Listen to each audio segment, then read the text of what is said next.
السلام عليكم ورحمة الله وبركاته. الحمد لله. கண்ணியமிக்க அல்லாஹ்வுடைய பாசத்திற்குரிய தாய்மார்களே, அல்லாஹ்வுடைய கிருபையினால் மீலாது ஷரீஃபினுடைய 4ஆம் நாளிலே ஒன்று கூடியிருக்கிறோம். அல்லாஹ் தஆலா இந்த மஜ்லிஸை கபூல் செய்வானாக. இன்றைய தினத்தில் ஆரம்பமாக நமது மதரசாவுடைய மாணவர் முஹம்மது ஃபிர்தௌஸ் பின் டாக்டர் ஃபரீத் அவர்கள் இப்பொழுது கிராம மஜ்லிஸை துவங்கி வைத்தார்.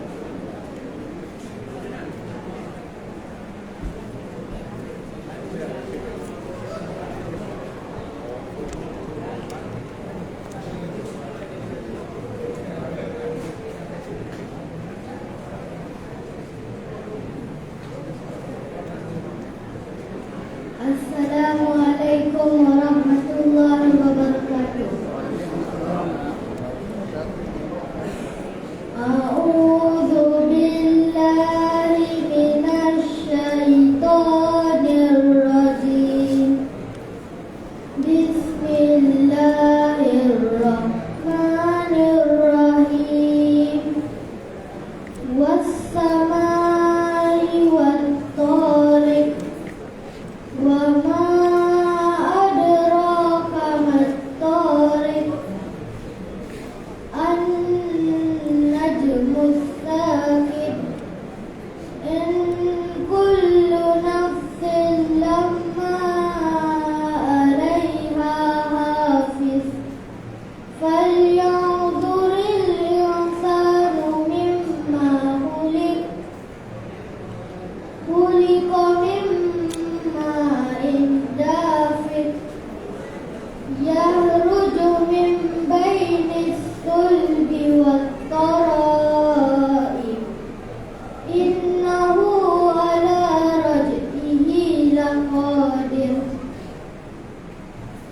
يوم تبلى السرائر فما له من قوة ولا ناصر والسماء ذات الرجع والأرض ذات الصدع إنه لقول فصل وما هو بالهزل إنهم يكيدون كيدا وأكيد كيدا فمهل الكافرين أمهلهم رويدا صدق الله العظيم. السلام عليكم ورحمة الله وبركاته. அல்ஹம்துலில்லாஹ். சூரா தாரிக் மிக தெளிவாக அற்புதமாக இருக்கிறார். அல்லாஹ் தஆலா அவர்களுக்கு குர்ஆனுடைய ஞானங்களை வெளிப்படுத்துவானாக. அல்ஹம்துலில்லாஹ். கண்ணியமிக்கவர்களே, ஒவ்வொரு நாளும் ஒவ்வொரு தலைப்பின் கீழே பயானை கேட்டு வந்து கொண்டிருக்கிறோம். ஒவ்வொரு நாளும் ஒரு மணி நேரம் எப்படி போகுது தெரியாமல் இருக்குது. அந்த அளவுக்கு உஸ்தாத் அவர்கள் மிக சிறப்பான முறையிலே பேசிக் கொண்டிருக்கிறார்கள். இன்றைய தினத்திலே பார்க்கிற போது நிறைய பிள்ளைகளைத்தான் கண் முன்னால் தெரிகிறது. நிறைய பிள்ளைகள் வந்திருக்கிறார். இன்னைக்கு என்னென்ன தலைப்பு? பிள்ளைகள் தான். வீட்டில் உள்ள எல்லா பிள்ளைகளும் கொண்டதமா தெரியுது இன்னைக்கு. அல்ஹம்துலில்லாஹ். இன்றைய தலைப்பு பிள்ளைகளின் வளர்ப்பு பெற்றோரின் பொறுப்பு என்ற தலைப்பின் கீழ் உஸ்தாத் அவர்களை பேசுவதற்கு அன்போடு அழைக்கிறோம்.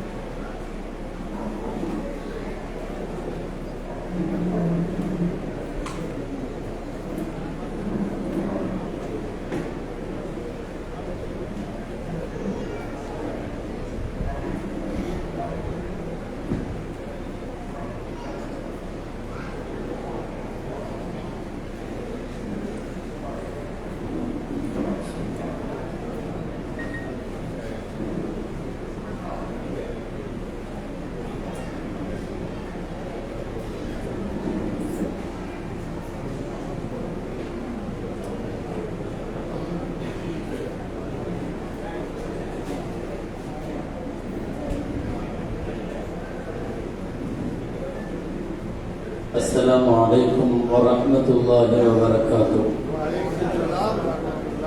الحمد لله نحمده ونستعينه ونستغفره ونؤمن به ونتوكل عليه ونعوذ بالله من شرور أنفسنا ومن سيئات أعمالنا. من يهده الله فلا مضل له ومن يضلل فلا هادي له. ونشهد أن لا إله إلا الله وحده لا شريك له. ونشهد أن سيدنا ونبينا مولانا محمدا عبده ورسوله. أما بعد، قال الله تعالى في كلامه القديم والفرقان الحميد: أعوذ بالله من الشيطان الرجيم. بسم الله الرحمن الرحيم. وأصلح لي في ذريتي إني تبت إليك وإني من المسلمين. صدق الله العظيم. அளவற்ற அருளாளனும் நிகரற்ற அன்புடையோருமாகிய எல்லாம் வல்ல அல்லாஹ்வின் பெயரால் துவங்குகிறேன். அருமை நாயகம் முஹம்மது ரசூலுல்லாஹ் ஸல்லல்லாஹு அலைஹி வஸல்லம் அவர்களின் மீதும் நற்பாக்கியங்கள் நிறைந்த அவர்களுடைய உம்மத்தின் மீதும், குறிப்பாக இந்த மஜ்லிஸிலே பங்கேற்றிருக்கிற நம் அனைவர் மீதும் எல்லாம் வல்ல அல்லாஹ்வின் நல்லருள் என்றென்றும் நிறைவாக உண்டாவதாக. ஆமீன். அல்லாஹ்வின் பேரருளால் மீலாது தொடர் சொற்பொழிவனுடைய 4வது நாளான இன்று பிள்ளைகள் வளர்ப்பு பெற்றோரே பொறுப்பு என்பது இன்றைய தலைப்பாகும்.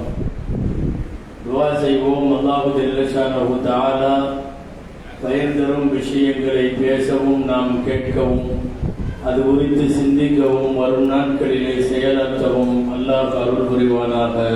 ஆமீன். எல்லாருக்குமே அவர்களுடைய அடுத்த தலைமுறை அல்லது அவர்களுடைய அடுத்த சந்ததி, நம்முடைய மக்கள் மற்றும் பேரப்பிள்ளைகள் எந்த வகையிலேயும் வாழ்க்கையிலே தவறி போய்விடாமல் அவர்கள் காலம் உள்ளளவும் மார்க்க பற்றோடு வாழ வேண்டும் என்கிற ஆசை எல்லாருக்கும் உண்டு. அதற்கு என்ன செய்ய வேண்டும் என நபி ஸல்லல்லாஹு அலைஹி வஸல்லம் சொல்லி இருப்பதை, அல் குர்ஆன் வழிகாட்டி இருப்பதை குறித்து சில விஷயங்களை நாம் இப்போது பார்ப்போம். சந்ததியை குறித்த கவலை, மக்களை குறித்த கவலை எல்லாருக்கும் இருக்கிறது. ஏன்னா எந்த மக்கள் வழி தவறி போவார்கள்னு சொல்ல முடியாது. அவர் பெரிய இறைநேசராக கூட இருக்கலாம், சமயங்களில் பிள்ளைகள் தவறி போய்விடுவார்கள். எல்லா நேரத்திலேயும் இந்த மாதிரி கவலை வருதோ இல்லையோ, குர்ஆன் சொல்லுகிறது 40 வயசு ஆயிடுச்சுன்னா அந்த கவலை ஆட்டோமேட்டிக்கா எல்லாத்துக்கும் வந்துருமா.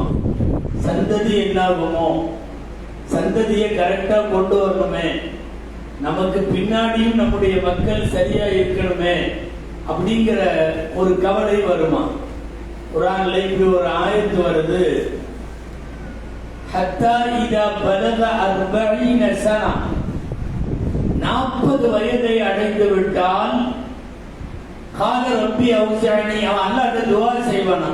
என்னென்ன துஆன்னு வரும்போது இதுல இப்படி ஒரு துஆ வருது, அஸ்லிஹ் லீ ஃபீ துர்ரியதி, யா அல்லாஹ் என் சந்ததியை சீர்படுத்தி கொடு. பர்டிகுலராகவே 40 வயசுன்னு அல்லாஹ் சொல்றான். எல்லா காலத்திலும் வரலாம் என்றாலும் 40 வயசு வந்த உடனே ஒருத்தருக்கு நமக்கு அடுத்த தலைமுறை அல்லது நாம் பெற்ற மக்கள் சரியான பாதையில் தான் பயணித்து வருகிறார்களா, ஏதாவது தவறி போய் விடுவார்களா என்கிற கவலை வருமா 40 வயசுல. அதனாலதான் திருக்குர்ஆன் கற்றுத் தருகிறது, குடும்பமும் சந்ததியும் சரியாக இருப்பதற்கான துஆ. அதெல்லாம் தெரியும் நினைக்கிறேன். ரப்பனா ஹப்லனா மின் அஸ்வாஜினா வ துர்ரியாத்தினா குர்ரத அயுன் வஜஅல்னா லில் முத்தகீன இமாமா. இது குர்ஆன்ல இருக்கு. இப்போ 19வது ஜுஸுல இந்த துஆவை அல்லாஹ் சொல்லி தர்றான். யார் எப்படி சொல்லி தர்றான் தெரியுமா? இறைவனுக்கு ரஹ்மானுக்கு மிகவும் பிடித்தமான நேசர்கள், ரஹ்மானுடைய அடியார்கள் இப்படி துஆ செய்வார்கள். என்ன துஆ? எங்கள் மனைவிமார்கள், கணவன்மார்கள், எங்களுடைய அந்த ஜோடியில இருந்தும் வதுர்ரியாத்தினா, எங்களின் சந்ததியையும் எங்களுக்கு கண்குளிர்ச்சியாக ஆக்கு. கண்குளிர்ச்சிங்கிறது நம்ம புள்ள மாடி வீடு கட்டி வாழ்ந்தா கண்குளிர்ச்சி வராது. அவன் நிறைய லட்சக்கணக்கில் சம்பாதிக்கிறான்னா கண்குளிர்ச்சி வராது. கண்குளிர்ச்சி எப்போது வரும் தெரியுமா? அவன் ஊர் போற்ற வாழுகிறான், எல்லாரும் அவனை நல்லவன் என்று சொல்லுகிறார்கள், அல்லாஹ்வுக்கு ரசூலுக்கு பிடித்தமான வாழ்க்கை வாழுகிறான், தப்பு தவறு எதுவும் செய்யறதில்லை, எல்லாத்துக்கும் நல்ல புள்ளன்னு பேரு. இப்பதான் கண்குளிர்ச்சி வரும். வெறுமனே பொருளாதாரத்தை வைத்து மதிப்பிடப்படுவதல்ல கண்குளிர்ச்சி. எவ்வளவு சொத்து வச்சிருக்கார், அவருடைய ப்ராப்பர்ட்டிஸ் என்ன, அவருடைய பேங்க் பேலன்ஸ் என்ன என்பதெல்லாம் பார்த்து வருவதல்ல கண்குளிர்ச்சி. கண்குளிர்ச்சி என்பது தமிழ்ல சொல்லுவாங்க இல்லையா, தன் மகனை சான்றோன் என கேட்ட தாய்.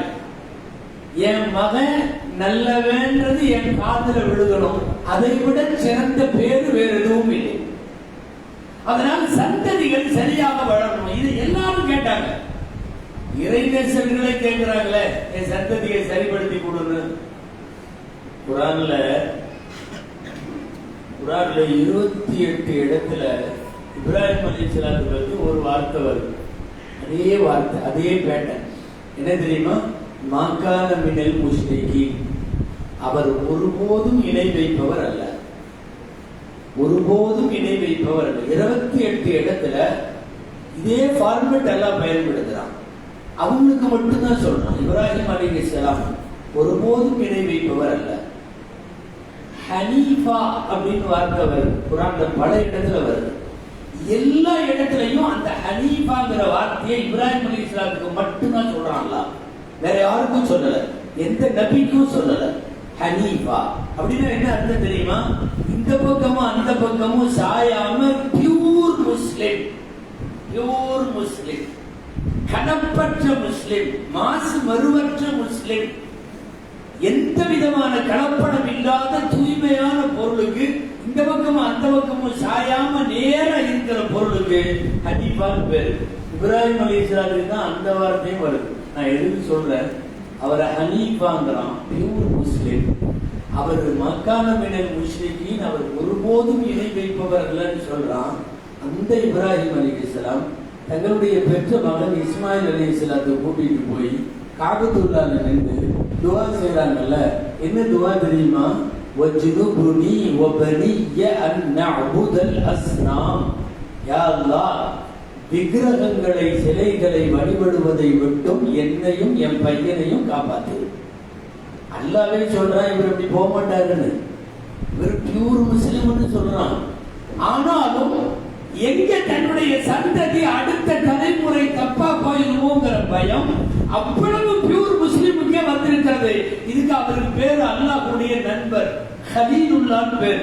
கலீலுல்லாஹ்னா இறைவனுடைய நண்பர். நண்பர், அல்லாஹ்வுடைய நண்பர் என் சந்ததி வழித வரக்கூடாதுன்னு கேட்கிறார். அதே பேஜ்ல குர்ஆன்ல வருது 13வது ஜுஸு, ரப்பி ஜஅல்னி முகீமஸ் ஸலாத்தி வ மின் ذُرِّيَّتِي. யா அல்லாஹ், என்ன தொழுகையாளியா ஆக்கனா மட்டும் பத்தாது, என் சந்ததியும் தொழுகணும். யார பையனை வச்சுட்டு இப்ராஹிம் அலைஹிஸ்ஸலாம் கேட்கிற துவா. அவ்வளவு பெரிய இறைநெருக்கம் பெற்ற மகத்துவத்திற்குரிய மனிதர்கள் கூட சந்ததிகளை பத்தி கவலைப்பட்டிருக்காங்கன்னா நாமெல்லாம் ஏமாத்துறோம். பயமா இருக்கு. எல்லாம் பாதுகாக்க வேண்டும். இந்த நாட்டில் எப்படின்னு தெரியல. இந்தியாவிலே சொல்லுகிறேன், தமிழகத்திலே சொல்லுகிறேன், நிறைய சமீப காலங்களில் அற்ப காரணங்களுக்காக, சாக்கடைத்தனமான விஷயங்களுக்காக அல்ல பாதுகாக்கணும், தீனுல் இஸ்லாமை விட்டு வெளியே போகிறார் பிள்ளைகள், பசங்க, பொண்ணுங்க. ஏதோ காதல் கத்திரிக்காது இதுன்னு சொல்லி யாரு கூடையாவது பழகி எவன் கூடையாவது போய் எதை வேண்டுமானாலும் இழக்கலாம். தீன் இழந்து விட்டால் தீனுல் இஸ்லாமை இழக்கிற அபாயம் அடுத்த தலைமுறையிடத்தில் அந்த விகிதம் பெருகிக் கொண்டே வருவது, அது ஒரு பேராபத்து, அது ஒரு மிகப்பெரிய அபாயம். அந்த அபாயத்தில் இருந்து சந்ததியை பாதுகாக்க வேண்டிய பொறுப்பு நமக்கு உண்டு. எவ்வளவு பெரிய பெருமக்கள் எல்லாம் தங்களுடைய சந்ததிகளை குறித்து கவலைப்படுகிறார்கள் என்று சொன்னால், அன்பானவர்களின் பெற்றோர் தான் இதுக்கு எல்லாத்துக்கும் பொறுப்பு. பெரிய பெரியவங்க எல்லாம் கூட குர்ஆன்ல ஃபர்ஸ்ட் ஜுஸுல ஒரு செய்தி வருது. யாக்கூப் அலைஹிஸ்ஸலாம் வஃபாத் ஆகிறாங்க. ஃபர்ஸ்ட் ஜுஸுல கடைசி பேஜுக்கும் அதுக்கு முந்தின பேஜுக்கும் இந்த செய்தி இருக்கு. பசங்களை எல்லாம் கூப்பிடுறாங்க, பெத்த பசங்களை எல்லாம் 10-11 மக்கள் எல்லாரும் நிக்கிறாங்க. அத்தனை பேர்த்தையும் கேட்கிறாங்க, மா தஅபுதூன மின் பஅதி, எனக்கு பின்னாடி நீங்கள் எப்படி வணங்குவீர்கள், உங்க இபாதத் எப்படி இருக்கும் எனக்கு சொல்லுங்க. ரூபு போகும்போது பொதுவாக காலம் போன கடைசியில் ஒருவர் உலகத்திலே இருந்து விடைபெறுகிற போது அவருக்கு இந்த சிந்தனை வரும், எங்க இந்த வீடு தொழுகை இல்லாத வீடாகி விடுமோ, இந்த வீடு அல்லாஹ் ரசூலுடைய வழியில் இல்லாமல் போய்விடுமோ, அந்த பயம் இருக்கும் இல்லையா? யாருக்கு தெரியுமா? யாக்கூப் அலைஹிஸ்ஸலாம் கேட்கிறார்கள், மா தஅபுதுன மின் பஅதி, எனக்கு பின்னால் நீங்கள் என்ன வணங்குவீர்கள், எப்படி வணங்குவீர்கள்? உடனே எல்லா மக்களும் சுற்றி இருக்கிறவங்க பூரா சொல்றாங்க, நஅபுது இலாஹக வ இலாஹ ஆபாஇக இப்ராஹீம வ இஸ்மாஈல வ இஸ்ஹாக இலாஹன் வாஹிதா. ஒன்னும் கவலைப்படாதீங்க, நாங்க அத்தனை பேரும் இந்த வீட்டில் உள்ளவங்க எல்லாம் உங்களுடைய முன்னோர்களான இப்ராஹிம் அலைஹிஸ்ஸலாம், இஸ்மாயில் அலைஹிஸ்ஸலாம், இஸ்ஹாக் அலைஹிஸ்ஸலாம் இவங்க எல்லாம் எப்படி வணக்கம் செஞ்சாங்களோ அது போல நாங்களும் செய்வோம், நீங்க ஒன்னும் வருத்தப்பட வேண்டாம் அப்படின்னு சொன்னாங்க. அதுக்கப்புறம் தான் அவர் கண்ண மூடனார், அவர் வஃபாத் ஆகிறார். ஹஜ்ரத் யாக்கூப் அலைஹிஸ்ஸலாம். நான் சொல்ல வர்றது, எல்லா பெருமக்களும் பெரிய பெரிய பெரியவர்கள், அல்லாஹ்விடத்தில் ரொம்ப நெருக்கத்திற்குரிய பேர்மக்கள் எல்லாம் கூட நம்முடைய சந்ததி வீணா போயிருமோன்னு கேட்டுக்கிறாங்க. அன்பானவர்களே, அந்த அடிப்படையில் பெற்றோர்கள் சிறந்த பிள்ளைகளை, மார்க்க தலைமுறையை உருவாக்குவதற்கு என்ன வழி என்று யோசித்தால் 2 விஷயம் நீங்க கற்றுக் கொடுத்தே ஆகணும்.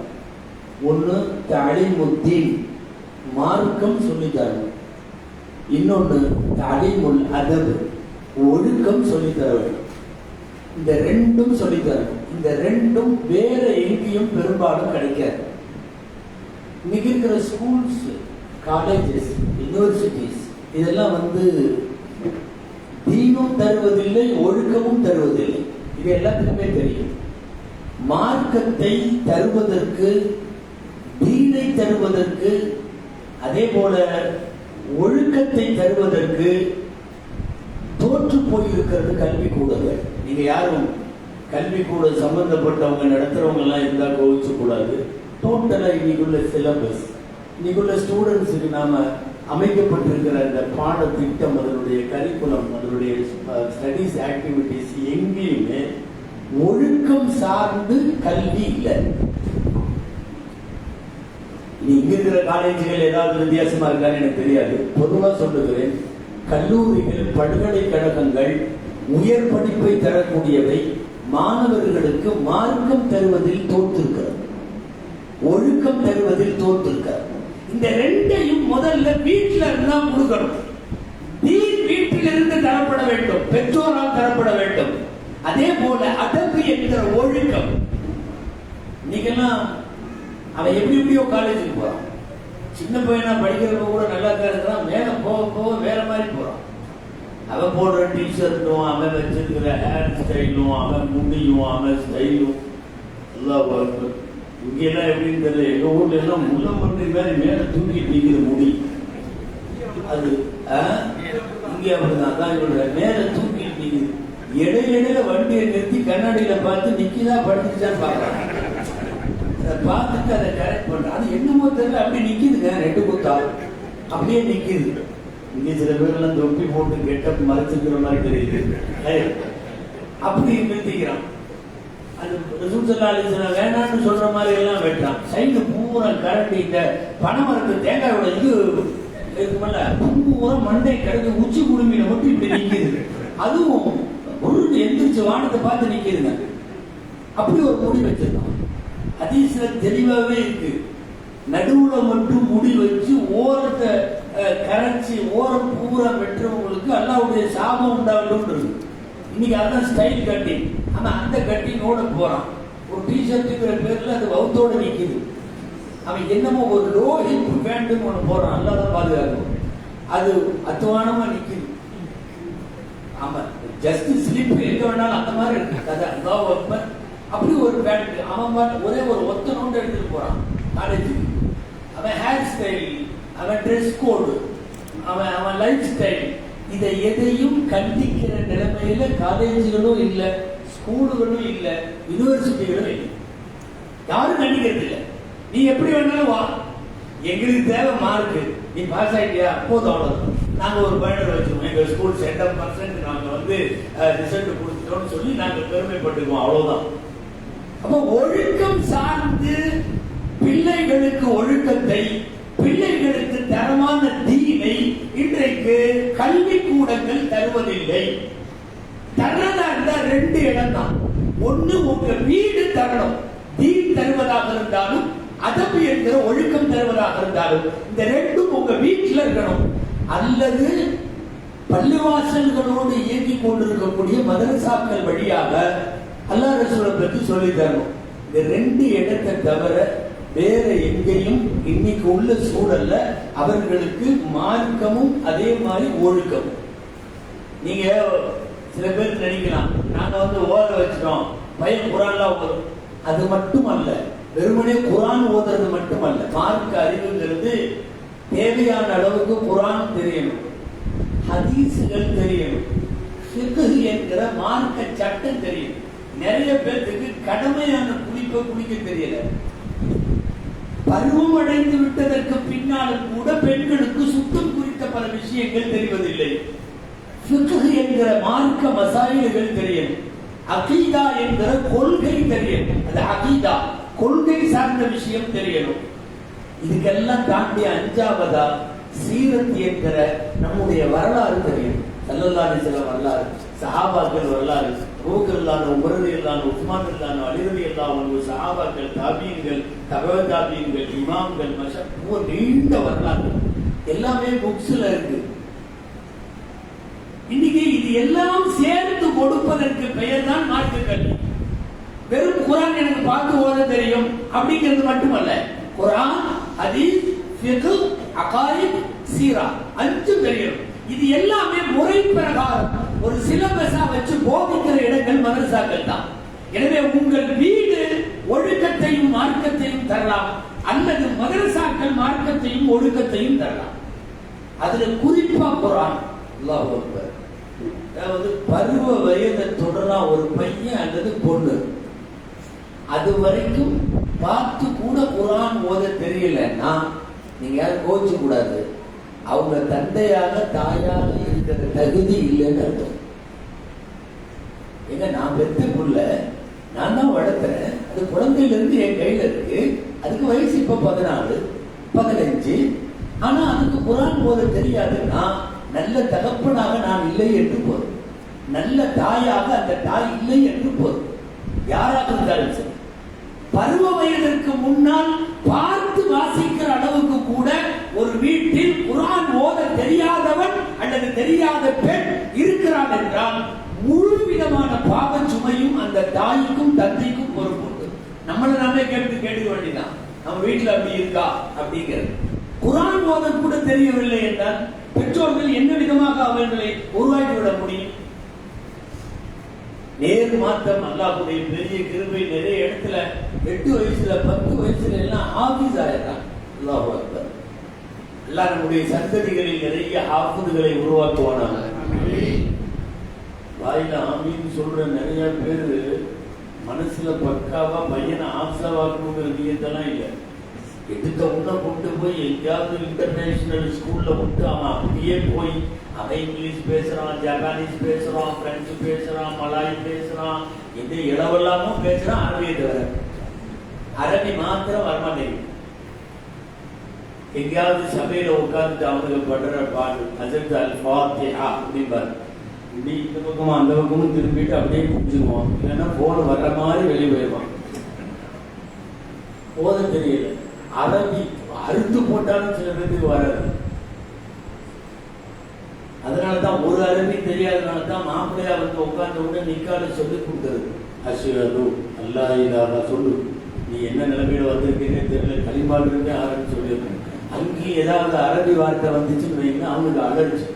அவரு இமாம் உஸ்தாதா இருக்கிறவர் அவர் சொல்லுவார், என்னன்னு, இன்னாருடைய மகள் இந்த பெண்ணை இவ்வளவு ரூபா மகளுக்கு இவர் சாட்சியாக இவர் வக்கீலாக இருந்து உனக்கு முடிச்சு கொடுத்துட்டோம், கபூல் செஞ்சியா? கபூல் இருக்கு அரபி வார்த்தை. அவன் என்னவோ திருத்தன்னு முடிக்கிறான். கபூல் செஞ்சியா அப்படின்னா அவன் அஜத்தை பார்த்து கபூல் செஞ்சியாங்கிறான். ஏன்னா நீ கல்யாணம் பண்றதுக்கு அவர் எதுக்கு கபூல் செய்ய? அன்பானவர்களே, அரபு மொழியே தெரியாமல், குர்ஆனை வாசிப்பதற்கு தெரியாமல் நமக்காக இறங்கிய திருமறை, சொல்ல போனா முஸ்லிம்களினுடைய உலகத்தின் ஆக பெரிய சொத்து திருக்குர்ஆன். அந்த குர்ஆனை தொட்டு எடுத்து படிச்சு ஒரு பேஜ் தானா பார்த்து படிக்கிறதுக்கு கூட தெரியலன்னா அப்புறம் நான் என்ன பிள்ளை வளர்த்து என்ன பிரயோஜனம்? அது பெண் பிள்ளையாக இருந்தாலும் ஆண் பிள்ளையாக இருந்தாலும் என்ன பிரயோஜனம்? 8 வயசுல 9 வயசுல இந்த நாட்டில் கூட மலேசியாவில் நிறைய பேர் ஹாஃபிஸ் ஆகிட்டாங்க. இந்தோனேஷியாவில் அதுவும் அந்த பொண்ணுக்கு பார்வை வேற இல்லை. யூடியூப்ல பாருங்க, ஒட்டுமொத்த நாட்டிலேயே குர்ஆன் மனனம் போட்டியில ஃபர்ஸ்ட் பிரைஸ் வந்தது. 2 கண்ணும் இல்லை, வயசு 7. என்ன ஸ்பெஷலா செஞ்சாங்க அந்த பிள்ளைய? அதுவும் யாரும் ஒரு பேரண்ட்ஸுக்கு பிறந்தது தானே. முடியுமா? முடியும். நான் தாய்மார்கள், இன்னைக்கு ஆம்பளைகளை விட பெண்கள் அதிகமா வந்திருக்கிற மாதிரி தெரியுது. அதனால தாய்மார்களுக்கான சொல்றேன். ஏன்னா உண்மையிலுமே பிள்ளைகளை வளர்க்கறது நம்ம கிடையாது. இவருக்கு அத்தால ரெஸ்டாரண்ட்ல உட்கார்ந்தாருன்னா நைட்டு தான். அதனால வளர்க்கிற இடத்துல இருக்கிறது யாருன்னு கேட்டா முழுக்க முழுக்க தாய்மார்கள் தான். நம்ம பிள்ளை ஆசை ஆக முடியாதுன்னு நினைக்கிறீங்களா? முடியும். சின்ன செய்தி சொல்றேன். அந்த 8 வயசுல மனப்பாடம் பண்ண பெண்ணுடைய தாயிட்ட கேட்டாங்க, எப்படி உன் பிள்ளை இப்படி ஆசா வச்சு இவ்வளவு சின்ன வயசுல முழு குர்ஆனும் அது அப்படி ஓதுங்க. சும்மா ஒரு பேச்சு சொல்லுவாங்கல்ல, தலைகீழ ஓதும், அது உண்மையாலுமே தலைகீழ ஓது. லம் யகுல் லஹு குஃபுவன் அஹத் லம் யூலத் லம் யலித் அல்லாஹு ஸமத் குல் வல்லாஹு அஹத். இங்க நேரா ஓதுறதுக்கே பாட்டு பாட முடியாது. பின்னாடி இருந்தெல்லாம் பேஜ் நம்பர் எல்லாம் சொல்லுது, சூரா நம்பர் எல்லாம் சொல்லுது. அல்லாஹ் அந்த அம்மாவுடைய பேட்டி என்ன தெரியுமா? இந்த அம்மாவுடைய பேட்டிக்கு முன்னாடி நான் சொல்ல வந்த சாரத்தை நான் சொல்றேன். ஒரு குழந்தை கர்ப்பமாகுது இல்லையா, கன்சீவ் ஆன உடனே பெண்களுக்கு குறிப்பா சொல்றேன், குழந்தைக்கு ரூஹு வர்றது 120வது நாள் தான் ரூஹு வரும். அதுவரை வராது. நீங்க தொட்டு பார்த்தா வயிற்ற துடிக்காது, எந்த குழந்தையினுடைய நாடி எதுவுமே இருக்காது. கரெக்டா 3:40 நாள். இது குர்ஆன்ல அல்லாஹ் சொல்றான். 18வது ஜுஸு ஃபர்ஸ்ட் பேஜில் எடுத்து பாருங்க இருக்கு. 3:40 நாள் கடக்கணும். திரவ நிலை, இரத்தக்கட்டி நிலை, 3வது சதை பிண்ட நிலை. இந்த 3 ஸ்டேஜ். அந்த 3வது ஸ்டேஜ் 120வது நாள் முடியிறப்போ அல்லாஹ் ரூஹ் கொடுத்துருவான். நீங்க 110ல கை வைங்க, துடிக்காது. 120க்கு அப்புறம் 121வது நாள் உங்க கவுண்டிங் சரியா இருந்தா கரெக்டா கை வச்சா துடிப்பு தெரியும், குழந்தைக்கு ரூஹ் வந்து. நான் சொல்ல வர்ற செய்தி என்ன தெரியுமா? ரூஹ் வந்த உடனே முதல்ல கர்ப்பத்தில் இருக்கிற குழந்தைக்கு வேலை செய்யற உறுப்பு காது. கண்டு பார்க்காது, சும்மா ஒவ்வொரு புள்ளியா தான் இருக்கும் அந்த இடம். எந்த உறுப்பு முழுமை பெற்றிருக்காது. கண்ணு பார்க்காது, எதுவுமே இருக்காது. இந்த கையை அசைக்கிற கூட முடியாது, ஒன்றுமே முடியாது. ஆனால் காது கரெக்டா 120வது நாள்ல கேட்க ஆரம்பிச்சு. குர்ஆன் நீங்க ஓதிட்டு வர்றவங்களுக்கு தெரியும், நிறைய இடத்துல அல்லாஹு ஸமீஉன் பஸீர் வகான அல்லாஹு ஸமீஅன் பஸீரா. சமீஅ நிறைய இடத்துல வரும். இந்த யாசீன்ல சூரா தபாரக்ல எல்லாம் வரும். என்னது? ஜஅலகுமுஸ் ஸம்அ வல் அப்சார வல் அஃஇதத கலீலன் மா தஷ்குரூன். கேள்வி, பார்வை, சிந்தனை 3 வருது. நிறைய இடத்துல குர்ஆன்ல அல்லாஹ் சொல்றான். கேள்வின காது, கேட்குதல், பார்க்குதல், சிந்தனை. கேட்குதல், பார்க்குதல், சிந்தனை. சுமார் 40-45 இடத்துல இந்த வரிசை மாறவே மாட்டேங்குது. எங்கேயாவது பார்வையை முதல்ல சொல்லி கேட்கறத 2வது சொல்றாங்கன்னா இல்ல. எல்லா இடமும் முதல்ல கேட்குதல், அப்புறம் பார்க்குதல், இதைத்தான் சொல்றாங்க. அந்த ஆயத்துல தஃசீர்ல எழுதுறாங்க, கர்ப்பத்துல வேலை செய்கிற முதல் உறுப்பு காது. அதனால குர்ஆன்ல பார்வை, சிந்தனை, மூளை இது எல்லாத்தையும் விடவும் அல்லாஹ் காது உட்படுத்தி இருக்கான்னு சொல்லுவாங்க. ஆக ஃபர்ஸ்ட் வேலை செய்யறது காது. யாராவது ஒரு லேடி கரெக்டா 120வது நாள் குர்ஆனை கையில எடுக்கும், டெலிவரி ஆகிற வரை நான் ஸ்டாப்பா அதனுடைய வேலை நேரம் போக, தூங்குற நேரம், தொழுகிற நேரம், சாப்பிடுற நேரம் போக, ஓய்வா இருக்கிற நேரம் பூரா ஒரு புள்ள இத ஒரு வைராக்கியமா ஒரு சேலஞ்சா எடுத்துட்டு குர்ஆன் ஓதிட்டே வரட்டும். டெலிவரிக்கு அப்புறம் அந்த குழந்தை நீ கொண்டு போய் மருத்துவ கொடுங்க, 6 வயசு 7 வயசுல அந்த வயது வந்துடும். காரணம் என்ன தெரியுமா? இந்த உலகத்துல காது வேலை செய்ய ஆரம்பிச்ச உடனே அது காதுல வாங்கிறது எது தெரியுமா? ஒன்லி குர்ஆன். கேட்குமான்னு நினைக்காதீங்க. மெதுவா ஓதனாவே, தாய் ஓதனா போதும், அந்த சவுண்ட் அப்படியே குழந்தைக்கு போகும். தாயினுடைய முனங்கள்லாம் கூட குழந்தைக்கு போகும். அன்பானவர்களே, ஒண்ணு வேண்டாம். இந்த 120வது நாளில இருந்து பிரசவிக்கிற நாள் வரைக்கும் ஒரு பெண் தொடர்ந்து குர்ஆன் ஓதிட்டே வரட்டும். பிறக்கிற குழந்தை சரளமா குர்ஆன் ஓதும். மதரசாவை கொண்டு போய் விட்டீங்கன்னா 4-5 வயசுல இல்லத்தை விட தாண்டி பின்னி பிடவெடுத்துரும். அவ்வளவு வேகமா குர்ஆன் வரும். நான் இங்க நிறுத்திட்டு இன்னொன்னு சொல்றேன். நம்ம குழந்தைங்க ஒரு 4-5 வயசுலயே இப்போலாம் அழகா பாட்டெல்லாம் பாடுது, சினிமா பாட்டு. நீங்க என்ன நினைக்கிறீங்க? வயிற்றுல இருக்கிறப்போ நாம அதை மட்டும்தான் பண்ணியிருக்கோம்.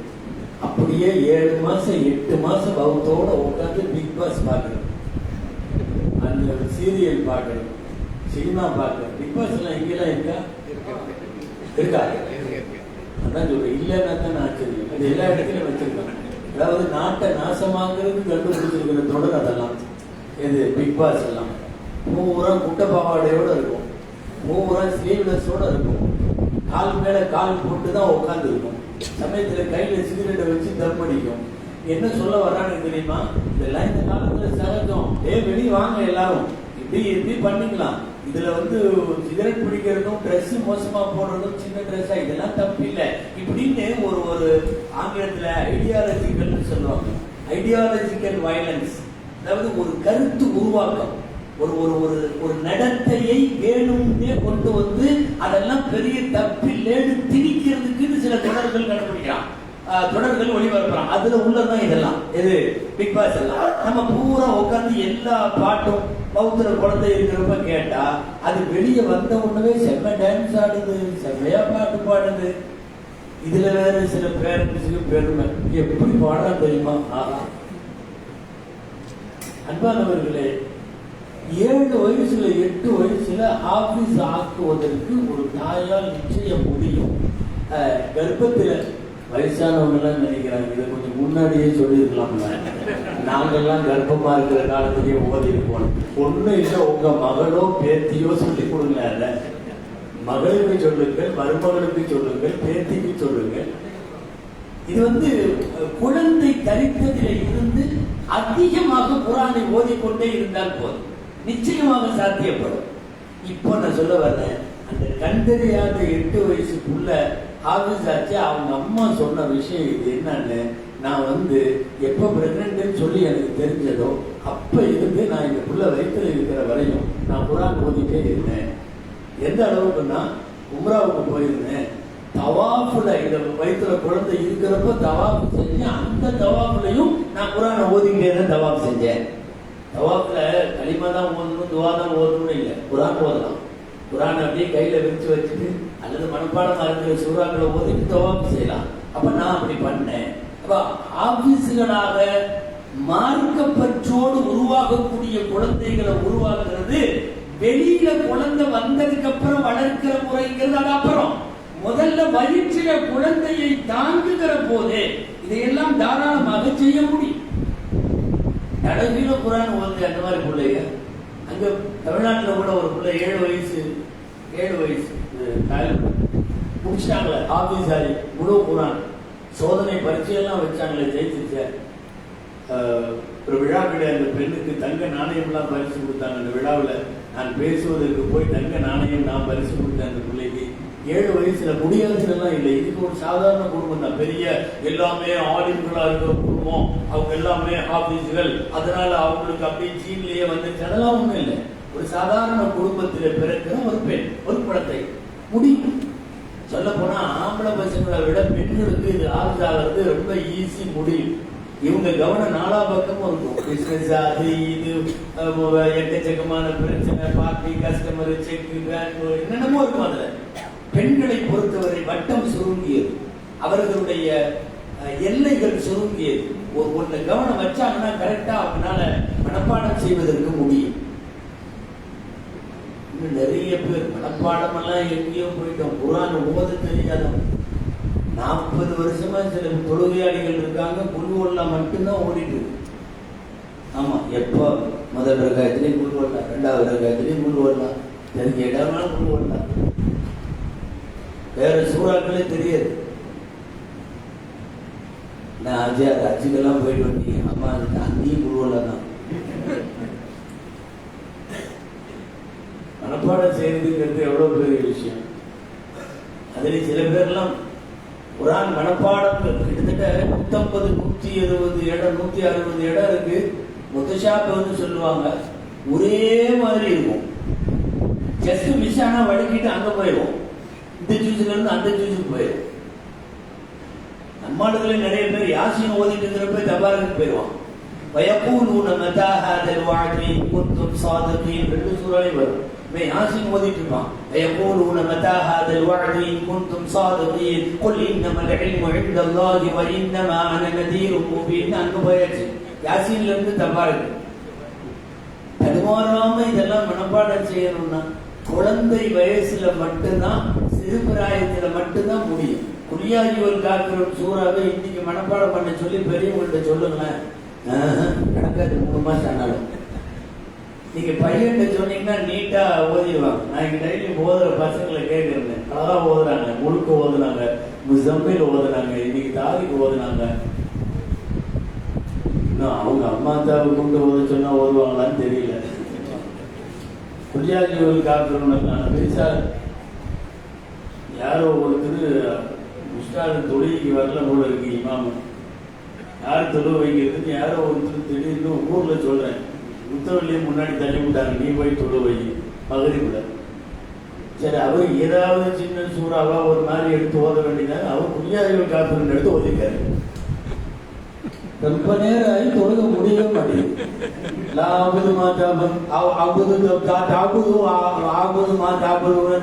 இப்படியே ஓடிட்டு இருக்கு ரொம்ப நேரமா. இந்த 4வது சப்புல 3வது முத்தவள்ளி வந்திருக்காரு. அந்த ஏற்கனவே 2 பேருக்கு ஆளாது போல தெரியும். அவர் வந்து இருந்தவரையும் என்ன ரொம்ப நேரமா தாபத்துட்டே இருக்கான்.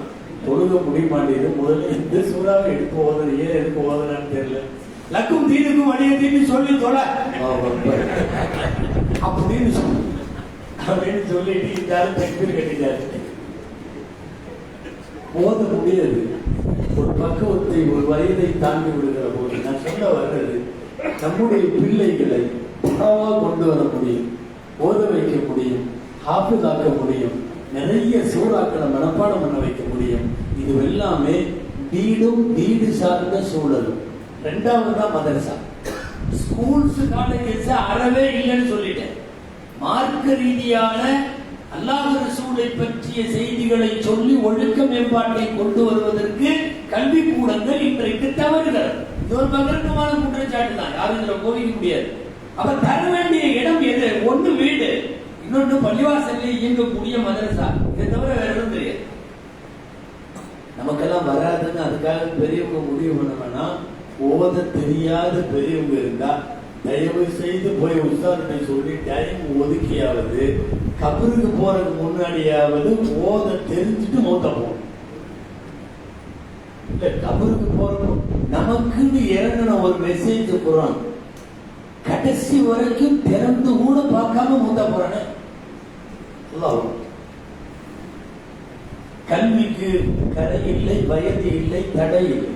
80 வயசு ஆனாலும் ஓதலாம், ஓத தெரியும். சில பேர் அரபி லெப்ட் ரைட்டா இல்ல ரைட் லெப்டான்னு கூட தெரியாது, அறுத்து போட்டாலும் அரபி வராது. எங்க ஊர்ல ஒரு ஆளுநர் சொன்னார், வேடிக்கையா நடந்திருக்கலாம். அவரு வீடு புதுசா கட்டி அந்த வீட்டுக்கு முன்னாடி அந்த இது வைப்பாங்கல்ல, கல்வெட்டு, மாஷா அல்லாஹ் அப்படின்னு எழுதி வைப்பாங்க. ஒவ்வொருத்தரும் ஒவ்வொரு மாதிரி எழுதுவாங்க, பிஸ்மில்லா அல்லது ஏதாவது ஆயத்து இதெல்லாம் எழுதுவாங்கல்ல. அதுல இந்த கல்வியில எழுதி ஒரு நல்ல பலன்னு வைக்க போறேன், ஒரு நல்ல ஆயத்தை எழுதி போங்க அப்படின்னு கேட்டுக்கிறாங்க. அவரு அசத்து ஏதோ வேலையா வெளியே போயிட்டார். இந்த தரேன்னு காணும். இங்க உட்காந்து அசத்து இன்னைக்கு கடைசியில போய் உட்காந்துருக்காரு. இவர் நம்மளை பார்த்த உடனே ஏதாவது நம்மளை சொல்லிடுறாரு, பயான்ல வாரி விட்டுறாருன்னு லாஸ்ட்ல போய் உட்காந்துருக்காரு. அவர் ஆலிச்சாட்டை ஏதோ கல்லுல எழுதி கேட்டிருக்காரா, இது வேலைன்னு போயிட்டாரு. கடைசியில வீடு திறப்பு விழாவுக்கு வந்து கூப்பிடுறாரு. அதற்கு நிர்வாகி, தலைவர், செக்ரட்டரி, நீங்க ஜமாத்து எல்லாம் வாங்க, வீடு திறப்பு விழா பண்றேன், மத்தியான சாப்பாடுன்னு கூப்பிட்டுருக்காரு. இவங்க எல்லாம் போயிட்டாங்க. போனா வந்தப்போ கூப்பிடுறப்பவே கேட்டுருக்காரு அதற்கு, ஆமா அந்த கல்லு இது எழுதுறதுக்கு ஆயத்து கேட்டீங்களே, நானும் மறந்துட்டேன், நான் வேணா இப்ப தட்டுமான்னார். அதெல்லாம் வேணாம், நான் வாங்கிட்டு வந்து அழகா ஒட்டினேன். அருமையான ஒரு ஸ்டிக்கர், ஃபர்ஸ்ட் கிளாஸ் ஸ்டிக்கர். இஜ்திமாவுக்கு போயிருந்தேன், அங்க எல்லாம் வித்துட்டு இருந்தாங்க ஆயத்தெல்லாம்.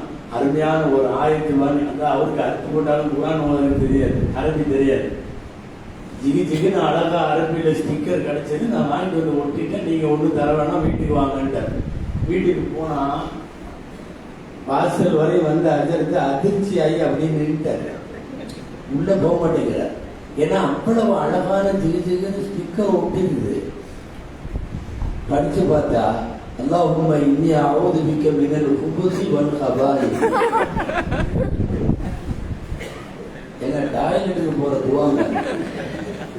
இவனுக்கு அரபி தெரியாது, ஸ்டிக்கர் அழகா இருந்துச்சு, அரபியில இருந்துச்சு, போட்டு வாங்கிட்டு வந்து மாட்டிட்டான்.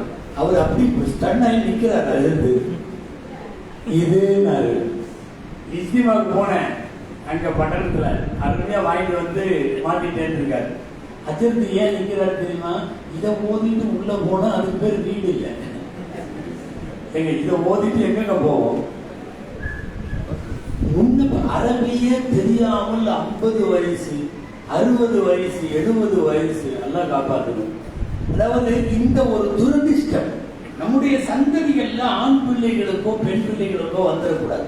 சில பேர்லாம் நல்ல மனப்பாட சக்தியில இருப்பாங்க நம்ம பிள்ளைங்க. நாம தான் அதை அடையாளம் கண்டு பசங்களை கரெக்டா ஐடென்டிஃபை பண்ணி இவனை ஓத வச்சா இவன் குரான் மனப்பாடம் பண்ணா நல்லா வரும், இந்த பெண்ணுக்கு குரான் ஹாஃபிஸ் ஆக்கணும்னா நல்லா வரும் அப்படின்னு நாம தான் தேர்ந்தெடுக்கணும். பொதுவாகவே கல்வி நபி ஸல்லல்லாஹு அலைஹி வஸல்லம் உருவாக்கிய சஹாபா பெருமக்கள் என்ன நினைக்கிறீங்க நீங்களாம்? நேரா கொண்டு வந்து விட்டு அடையாளம் பார்த்து பார்த்து தேர்ந்தெடுத்தார்கள். 8 வயசு பையன் இப்னு அப்பாஸ் ரலியல்லாஹு கரெக்டா செலக்ட் பண்ணி கொண்டு வந்து சபையில உட்கார வச்சு 8 வயசு சொல்லி கொடுக்க. 50 வயசுக்காரங்க அபூதர்லான உமர்லான உட்கார்ந்துருக்காங்க. இந்த பையனுக்கு 8 வயசு. சல்லல்லாஹு கொண்டு உட்கார வச்சாங்க. நீ உட்கார கேளு. மார்க்கம் சொன்னார்கள், சட்டம் சொன்னார்கள், ஹதீஸ் சொன்னார்கள், தஃசீர்களை சொன்னார்கள். ஒரு நேரம் எப்படி வந்துச்சு தெரியுமா? இவர் 14-15 வயசாக இருக்கிற போது குர்ஆனின் சில ஆயத்துகளின் விளக்கத்தை உமர் ரலியல்லாஹு அன்ஹு அந்த பையன்கிட்ட கேட்டிருக்காங்க. யார்? இரண்டாவது கலீஃபா ஹஜ்ரத் உமர் ரலியல்லாஹு அன்ஹு. முடியுமா? எந்த பசங்கள்ட்ட இந்த மாதிரி மார்க்க ரீதியாக தீனை, ஒழுக்கத்தை, குர்ஆன் ஹதீஸை தர முடியும் என்று அடையாளப்படுத்தி தேர்ந்தெடுத்தார்கள் அருமைநாயகம் ஸல்லல்லாஹு அலைஹி வஸல்லம். சஃபர்ல பிரயாணத்துல போவாங்க. ரசூலுல்லாஹி ஸல்லல்லாஹு அலைஹி வஸல்லம் நீங்க இந்த மாதிரி நான் சொல்ல போற மாதிரி நிறைய சம்பவம் கேள்விப்பட்டிருப்பீங்க. அது இது ஒன்று. நல்ல பசி, ஒண்ணும் இல்லை, ஆடுகள் இருக்குது, மேய்ச்சிட்டு இருக்கான் ஒரு பையன். கேட்கிறாங்க, அபூபக்கர் தான் போய் அல்லாஹ்வுடைய தூதர் முஹம்மது ஸல்லல்லாஹு அலைஹி வஸல்லம் வந்திருக்காங்க, நாங்கெல்லாம் கூட வந்திருக்கோம், எங்களுக்கு சாப்பிட்றதுக்கு ஒண்ணும் இல்லை, இந்த ஆட்டை கூட நாங்க பால் கறக்கிறோம். 8 வயசு பையன். இந்த பையன் திருன்னு முடிக்கிறார். சொன்னாரு, ஏன்னா இது பால் கறக்கிற ஆடு இல்ல, இது மலக்கு ஆடு, பாலெல்லாம் கறக்க முடியாது அப்படின்னு அந்த பையன் சொல்ல. கறக்கிறத நாங்க பார்த்துக்கிறோம், கறக்கிறத நாங்க பார்த்துக்கிறோம், நீ ஆடு மட்டும் கொடு. அந்த பையன் கொடுத்துட்டான். ஆனா பயங்கரமான ஆச்சரியம் அந்த பையனுக்கு, 8 வயசு பையனுக்கு. எப்படி இது சாத்தியம்? இந்த ஆட்டில் எப்படி பால் கறப்பாங்க? பால் கறக்கிறதுக்கு மடு வேணுமே, மடுவே இல்லை, என்னன்னு பால் கறக்க கொடுத்தாங்க. போன உடனே ஸல்லல்லாஹு அலைஹி வஸல்லம் கொண்டு போய் அபூபக்கர் ஆட்டை நிறுத்திட்டாங்க. ஒரு பாத்திரம் கையில இருக்கு. ஸல்லல்லாஹு அலைஹி வஸல்லம் உட்கார்ந்தாங்க. ஏதோ பிஸ்மில்லான்னு ஓதிட்டு அல்லாஹ்ட்ட துஆ செஞ்சுட்டு என்னமோ ஓதுனாங்க. ஓதிட்டு கை வச்சாங்க. மடு தானாக வந்தது, ஸ்ப்ரிங் மாதிரி. பால் கறப்பதற்கான இடம் வெளியில வந்தது. பாத்திரத்துல பால் கறந்தாங்க. இந்த பையன் திருன்னு பார்த்துட்டே இருக்கான். எல்லாத்துக்கும் பால் கொடுத்தாங்க, எல்லாரும் குடிச்சாங்க.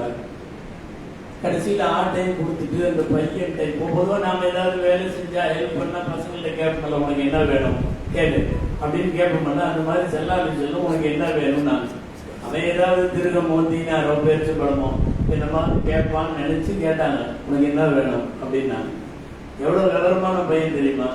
இந்த பையன் ரசூலுல்லாஹ் பக்கத்துல வந்து பசங்கள்ட்ட அதிகபட்சமா சாக்லேட் அது இதுன்னு கேட்பாங்க. அவருக்கு அந்த பையன் கேட்டாரு, அல்லிம்னி கலிமத்தன் குந்தஹா இந்த ஹலபிக். எனக்கு ஒண்ணு வேணாம், நீங்க பால் கறக்கிறப்ப ஏதோ ஒண்ணு ஓதுனீங்கல்ல, அது என்னன்னு எனக்கு சொல்லி கொடுங்க. இந்த பையன் விவரமா ஒரு சில வாங்குறதுன்னு முடிவு பண்ணான். இவர் போயிட்டாலும் இருக்கிற எல்லா ஆட்லையும் கறந்துடலாம். மற்ற ஏதாவது காசு சௌகரியாக கேட்டா இவர் ஏதாவது இத்தனை வெளியே கையில் கொடுத்துட்டு போயிடுவாங்க. அதெல்லாம் வேணாம். அல்லிம்னி கலிமத்தன் குந்தஹா இந்த ஹலபிக். நீங்க பால் கறக்கிறப்ப என்னமோ ஓதுனீங்கல்ல, அதை சொல்லி கொடுங்க அப்படின்னு கேட்டான். ஸல்லல்லாஹு அலைஹி வஸல்லம் சிரிச்சுட்டான். கேட்டான், நீ என்ன ஒரு கற்றுக் கொடுக்கப்பட்ட சிறுவனை போல இருக்கிற ட்ரைன்டு ஸ்டூடெண்டா இருக்க? நீ குலாமுன் முஅல்லம் அப்படிங்கிற அரபி வார்த்தைக்கு அதான் அர்த்தம். ட்ரைன்டு ஸ்டூடெண்டா இருக்க நீ.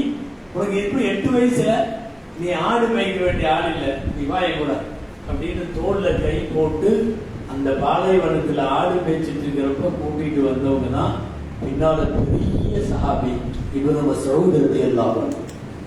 நிறைய நீங்க நபிமொழிகள்ல புத்தகங்கள்ல இப்னு மஸ்ஊத் ரலியல்லாஹு அன்ஹு படிச்சிருப்பீங்க. அப்துல்லாஹ் இப்னு மஸ்ஊத் ஃபகீஹுல் உம்மான்னு பேர் அவருக்கு. அதாவது இந்த உம்மத்தின் சட்ட மேதை, அவ்வளவு பெரிய ஞானம். நான் சொல்ல வர்றது என்ன தெரியுமா?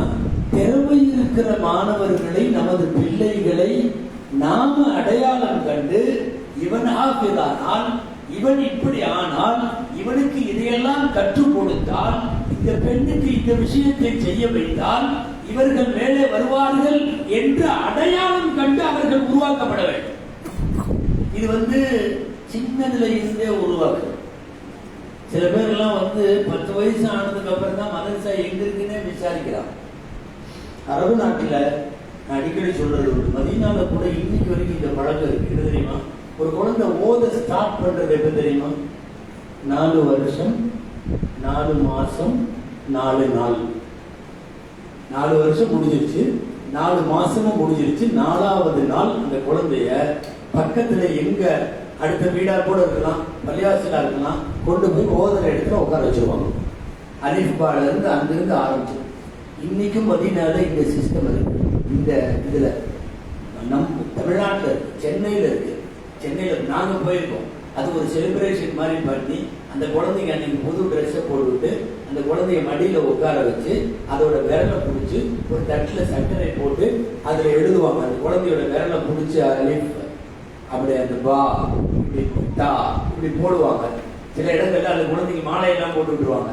அந்த அந்த 4 வருஷம் 4 மாசம் 4வது நாள் இது ஒரு ஃபங்க்ஷனா ஒன்று செலிப்ரேட் பண்ணி அங்க சொந்தக்காரங்க அக்கா தங்கச்சி மாமன் மச்சான் எல்லாம் உட்காந்து அது ஒரு சாப்பாடு. இதெல்லாம் என்னன்னா புள்ள ஓத ஆரம்பிக்க போகுது அப்படிம்பாங்க.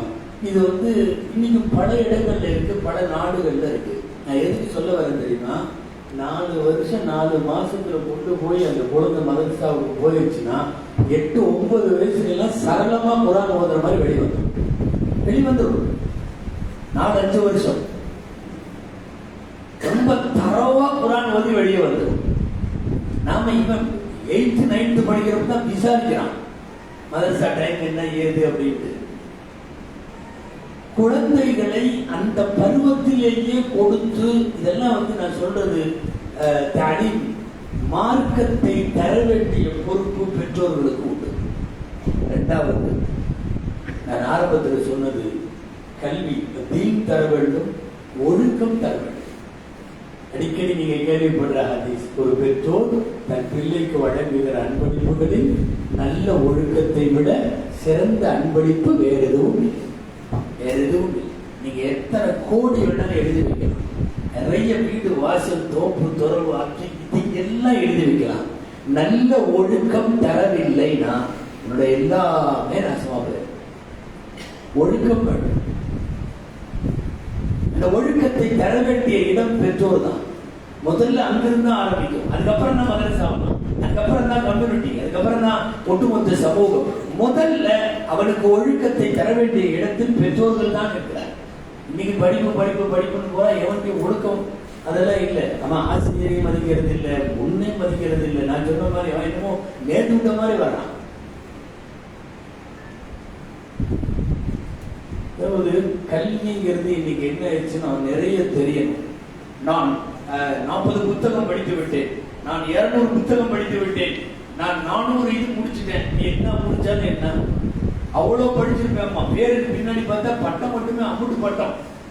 அவரு எம்டெக், பிடெக், ஆட்டா புட்டா, பிஹெச்டி என்னென்னமோ படிச்சிருக்காரு. ரோட்ல நின்றுட்டு ஒழுங்கு இருப்பான், எதையாவது வாங்கி ரோட்ல சாப்பிட்டே போவான்.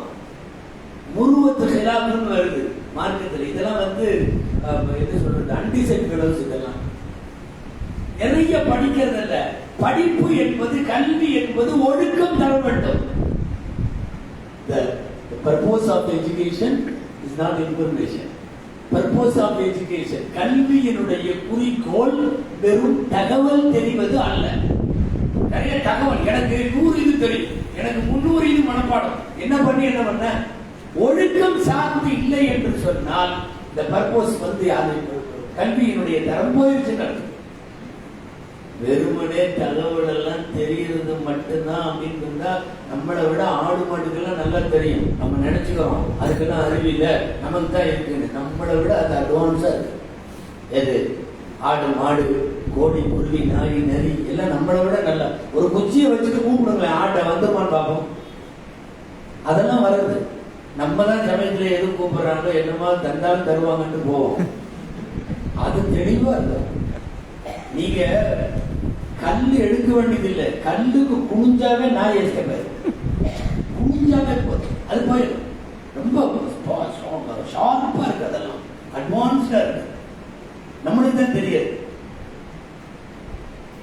ஸ்மெல் மட்டும்தான் பண்ணும். பார்த்துருக்கீங்களா? பூனை பூனை நாய் நீங்க எதையாவது வைங்களேன், நேரம் வரும், ஸ்மெல் பண்ணும். ஆனா அந்த ஸ்மெல் அவ்வளவு பவர் வச்சிருக்கான். நமக்கு இது ஒத்து வராது. போயிடும். ஸ்மெல் பண்ண உடனே கப்புன்னு சாப்பிட ஆரம்பிச்சிடும். இது நம்மளுடைய உணவு. நம்ம தான் ஒன்றும் தெரியாம என்ன மனம் ரொம்ப நேரம் போட்டு பார்த்து சரி எதுக்கும் சாப்பிட்டு பார்க்கலாம் அப்படின்னு வாயில போட்டு தள்ளி 2 நாள் வேதியாகி அதுக்கப்புறம் தான் சாப்பிடணும். தெரியாது நமக்கு பார்த்த ஒன்றை கண்டுபிடிக்க முடியுதா? ஒரு பூனைகிட்ட நாய்கிட்ட நெருங்கி எல்லாம் இருக்கிற அந்த அட்வான்ஸ்க்கு நம்மள்கிட்ட இல்லை நாலேஜ் எல்லாம். வெறுமனே கல்விங்கிறது நாலேஜ் தான், வெறுமனே அறிவு தான் நீங்க நினைச்சீங்கன்னா நம்மளை விட அதுதான் நாலேஜ் அதிகம். ஒரு கிராமத்துல நடந்த செய்தி ஹக்கீம் அல் இஸ்லாம் சொல்லி புத்தகத்துல இருக்கு. பெரிய ஆலிம் அவர் எழுதியிருக்கிற நிகழ்ச்சி ஒரு கிராமத்துல நடந்த உண்மை நிகழ்ச்சி. என்ன தெரியுமா? ஒரு ஊர்ல குரங்கு சேட்டை அதிகமா இருக்கான். மலைக்கு கீழே அந்த ஊர். காலையில 10 மணி ஆனா எல்லாம் ஒன்னா இறங்கிருக்கு குரங்கு. 30-40 குரங்கு போட்டு குரங்கு தான் தெரியுமில்ல. குரங்கு சேட்டை ஃபேமஸ் இல்லையா? துணியை கிழிக்குது, பயன் அடிக்குது, இதை கடிக்குது, அதை போட்டுது என்னென்னமோ பண்ணுது. டெய்லி எல்லா வீட்டுக்கும் தொந்தரவு. கிராமத்தான் பூரா ஒண்ணு கூடிட்டாங்க, ஏதாவது பண்ணணும். நாளுக்கு நாள் இதுகளோட சேட்டை ரொம்ப அதிகமா இருக்கு, என்ன பண்ணலாம் அப்படின்னு பேசி கடைசியில் எல்லாரும் ஒரு முடிவு பண்ணிட்டான். என்னன்னா ரொட்டியில விஷத்தை கலந்து எல்லா பக்கம் ரொட்டியை வச்சிடலாம். அது இறங்குறப்போ சாப்பிட்ட உடனே எல்லாம் செத்து போயிடும், நிம்மதியா இருக்கலாம். அருமையான ஐடியா அப்படின்ட்டான் எல்லாருமே. மறுநாள் ரொட்டி சுட்டு எல்லா இடத்துலையும் வச்சுட்டான். வச்சுட்டு வந்த உடனே இன்னைக்கு எல்லா குரங்கும் முடிஞ்சு மௌத்து அப்படின்னு முடிவு வேண்டு உட்காந்துருந்தா அதுக்கெல்லாம் ஒன்னா இறங்கு. தெரிஞ்சுங்க, தனித்தனியாவெல்லாம் பெரும்பாலும் வராது, ஒரு ஜமாத்தா இறங்கும். ஒன்னா இறங்குச்சு பாருங்க. அதுல தலைவர் இருக்காரு, கேப்டன். நம்ம தான் தலைவர் சொன்னா அவெல்லாம் கேட்க மாட்டோம், அவங்கெல்லாம் கரெக்டா கேட்பாங்க. அவரு சொல்லிட்டாரு, கேட்டால் கூட தரமாட்டாங்க. இன்னைக்கு எல்லா இடத்துலயும் வச்சிருக்காங்க. திண்ணையில ரொட்டி, அங்க ரொட்டி, வீதியில ரொட்டி, கம்பத்துல ரொட்டி, திரும்ப இடம்னா ரொட்டி. சாமானியமா தரமாட்டானுங்க. என்னமோ சம்திங் ராங், என்னமோ நடக்குது, கொஞ்சம் எச்சரிக்கையா இருக்கணும், யாரும் சாப்பிடாத. நேரா போய் எடுத்து மோந்து மட்டும் பார்த்துட்டு இந்த ரொட்டியை அங்கேயே வச்சுட்டு நடந்த செய்திகள் எல்லாமே திரும்பி மேல போச்சு. மலைக்கு நேரம் போச்சுங்க. ஒரு குறிப்பிட்ட ஒரு மரம், அந்த மரத்துல போய் நின்று அதோட இலையை பிடுங்கி ஆளுக்கு ஒரு இலையை சாப்பிடுச்சு. சாப்பிட்டு வந்து ரொட்டியை சாப்பிடுச்சு. யாரும் மௌத்தாங்க, யாரும் மௌத்தாங்க. இன்னும் நமக்கு கூட தெரியாது, ஆனா அதுகளுக்கு விஷத்தை முறிக்கும் இலை எதுன்னு தெரியும். எதை சாப்பிட்டா செத்து போயிடும் ஒன்னும் தெரியும், எதை சாப்பிட்டா பொழைச்சுக்கும் ஒன்னும் தெரியும். விஷத்தை அட்வான்ஸா முறிக்கிற ஆற்றல் உள்ள மாதிரி ஆளுக்கு ஒரு இலையை சாப்பிட்டு வந்து நீட்டா ரொட்டியை சாப்பிடு. இந்த ஊர்ல இருக்கிற முறை எதிர்பார்த்துட்டு இருக்கிறான். இன்னைக்கு அநேகமா பூரா முடிஞ்சு யாருக்கும் ஒண்ணு ஆகல. ஊர்ல தான் 1-2 ஜனாசா, ஒண்ணும் நடக்கல. அதாவது வெறுமனே நாலேஜ் மட்டும்தான் நம்மளை விட குரங்கெல்லாம் கூட பெற்று. வெறுமனே எனக்கு இத்தனை விஷயம் தெரியும்னா நம்மளை விட ஆடு மாடு பெற்று. இது எங்க நமக்கும் அதற்கும் வேறுபாடு? ஒழுக்கமாக நடப்பதில். ஒரு ஆட்டுக்கு டாய்லெட் போகணும்னு அவசியம் இல்லை, நடு ரோட்லயே. ஒரு விளக்கிடங்களில் ஒரு ஜோடி தன் ஜோடியோடு சேர்வதற்கு மறைவிடம் தேவையில்லை. நிறைய விஷயங்கள் குப்பை தொட்டியில வந்து படுத்துக்கும், மாடு அது வாட்டில் படுத்துக்கும், நாம படுக்க முடியாது. எதுவெல்லாம் விலங்குகளிடமிருந்து நம்மை பிரிக்கிறது என்று சொன்னால் அது ஒழுக்கம் தான். எனவே மார்க்கம் தர வேண்டும் பிள்ளைகளுக்கு. அதை விட ரொம்ப முக்கியம் ஒழுக்கம் தர வேண்டும். அந்த ஒழுக்கத்தை பெற்றோரால் தான் தர முடியும், குறிப்பாக தாயால தர முடியும். தாய் ரொம்ப முக்கியம். உருவாக்கணும்னு வைராக்கியத்தோட ஒரு தாயை உருவாக்கினா உலகமே போற்றுகிற பெரிய ஆளுங்களாக அறிஞர்களாக எல்லாம் உருவாக்கிருக்கலாம். நீங்க எத்தனை பேர் வரலாறு பெரியவங்க வரலாறு படிச்சிருக்கீங்களோ கேள்விப்பட்டிருக்கீங்களோ அவ்வளவு பேருடைய ஹிஸ்டரிக்கு போய் பின்னாடி பாருங்க, அவங்க அம்மா தான் இருக்கு. உலகமே போற்றுகிற ஹதீஸ் மேதை யாருங்க? இமாம் புகாரி. அடிக்கடி கேள்விப்படுறவங்க இமாம் புகாரி. புகாரி இமாம் எப்படி உருவானாங்க? அவங்க அம்மா தான், வேற யாருமே கிடையாது. சின்ன வயசுலயே போயிட்டாங்க. அவங்க அக்கா சின்ன வயசுலயே போயிட்டாங்க. ரெண்டு பையன், ஒரு பையன் முகமது, ஒரு பையன் அகமது. நேரமாயிடுச்சுனால கொஞ்சம் கடகடன்னு சொல்லி முடிச்சாங்க. முகமது ஒண்ணு, அகமது ஒண்ணு, 2 பசங்க. அகமது மூத்தவர், முகமது சின்னவர். 5-6 வயசு இருக்கும் போதே ஆக உயர்ந்த லட்சியம், குறிக்கோள், பயங்கரமான தூர நோக்கு. என் பையன் அகில உலகத்துல பெரிய ஆலிமாகும். கனவு கண்டு அதே மாதிரி நடந்துருச்ச. எவ்வளவு தொழுகை, எத்தனை துவா நல்லா தெரியணும். பிள்ளைக்காக தாய் கையெழுத்தி என் பையனை நல்ல வழியில கொண்டு வான்னு கேட்கிற தாயுடைய துவா கண்டிப்பா கபூலாகும், கண்டிப்பா கபூலாகும். புகாரிக்கு 6 வயசுல பார்வை போயிருச்சு. பார்வை இல்லை. பொதுவாக அந்த காலத்துல எல்லாம் அம்மை இம்மை ஏதாவது வந்தாலே கண்பார்வை போயிடும். கண்பார்வை போயிருச்சு. அழுது அழுது அழுது ஒவ்வொரு நாளும் தஹஜ்ஜுதுல கையேந்துறாங்க. இமாம் புகாரியுடைய தாய், பையனுக்கு பார்வை கொடு, பார்வை கொடு, பார்வை கொடு. ஒரு நாள் கனவுல ஹஜ்ரத் இப்ராஹிம் அலைஹிஸ்ஸலாம் கனவுல பார்க்கிறாங்க. கனவுல இப்ராஹிம் அலைஹிஸ்ஸலாம் பேசுறாங்க. வரலாறுல பதிவாயிருக்கு. யஹாதிஹி ரத்தல்லாஹு பஸர இப்னிகி பிகத்ரதி துஆஇகி. யஹாதிஹி இவளே அப்படின்னு அர்த்தம். யஹாதிஹினா இவளே, அல்லாஹ் உன் பையனுக்கு தூங்கிட்டு இருக்கிறான், பையன் உன் பையனுக்கு பார்வை கொடுத்துட்டான், உன்னுடைய துஆவின் காரணமாக கொடுத்து விட்டான். 2 பேரும் தூங்கிட்டு இருக்கிறாங்க, முகமது அகமது 2 பேரும். போய் எழுப்புனா பார்வையோடு இருக்கிறார், பார்வையோடு இருக்கிறார். எதுவுமே இல்லை. அந்த தாயின் துவா, வைராக்கியம். நேரா போய் உதவி செய்கிறார். புகாரியுடைய பேர் முகமது, முகமது இப்னு இஸ்மாயில் புகாரி. அவங்களுடைய முழு பேர் முகமது தான் பேர். ஹஜ்ஜு கூடி போயிட்டாங்க அந்த தாய் 2 பசங்களை. இது போனா ஒரு 12-13 வயசு இருக்கும். கூட்டிட்டு போனதுக்கு அப்புறம் மார்க்க கல்வியில ஆர்வம். அம்மாட்ட சொல்றாங்க, அகமதை கூட்டிட்டு நீ ஊருக்கு போமா, நான் இங்க இருக்கிற இடங்கள்ல கல்வி கூடங்கள்ல பெரிய பெரியவங்க எல்லாம் இருக்காங்க, நான் அவங்களுக்கு எல்லாம் ஓதிட்டு வரேன்னு சொல்லி அனுப்பிச்சுட்டவரு. கிட்டத்தட்ட 20-30 வருஷம் ஓதுனார். மக்காவில், மதீனால, சன்ஹா, யமன் நாட்டில் எல்லா இடத்திலையும் ஓதி உலகத்தில் இதுவரை யாரும் எழுதாத அளவுக்கு ஒரு மிகப்பெரிய ஹதீஸ் கிதாபை, தரமான ஹதீஸ் நூலை நான் எழுதுவேன் என்று வைராக்கியம் எடுத்து எழுதி அர்ப்பணித்து அவர் உலகத்திற்கு கொடுத்ததுதான் சஹீஹுல் புகாரி. இன்னைக்கு அதனுடைய அந்தஸ்து என்ன தெரியுமா? குர்ஆனுக்கு அடுத்தபடியாக புகாரி. எல்லாம் நான் சொல்ல வந்தது என்ன தெரியுமா? யார் உருவாக்கும் நினைக்கிறீங்க? ஒரே ஒரு தாய், ஒரே ஒரு தாய். இவ்வாறவர்களே, இன்னைக்கு போர் நடந்துட்டு இருக்கிற பலஸ்தீன்ல ஒரு சின்ன வயசு தான் அந்த அம்மாவும். மீறி போனா ஒரு 30 வயசு கூட இருக்காது. 2 வயசுல கை குழந்தை, கணவர் மவுத்து. தனியா எத்தீமா குழந்தைய வச்சிருக்கு பையன். ஒரு பேரும் முகமது. என்ன கனவு தெரியுமா? கணவர் மவுத்தா போனாலும் நான் இனி எல்லாம் கல்யாணம் பண்ண மாட்டேன், நான் இனி என் பிள்ளைய வளர்த்து ஆளாக்குவேன், உலகமே போற்றுகிற பெரிய அறிஞனாக என்னுடைய மகன் வாரு கனவு.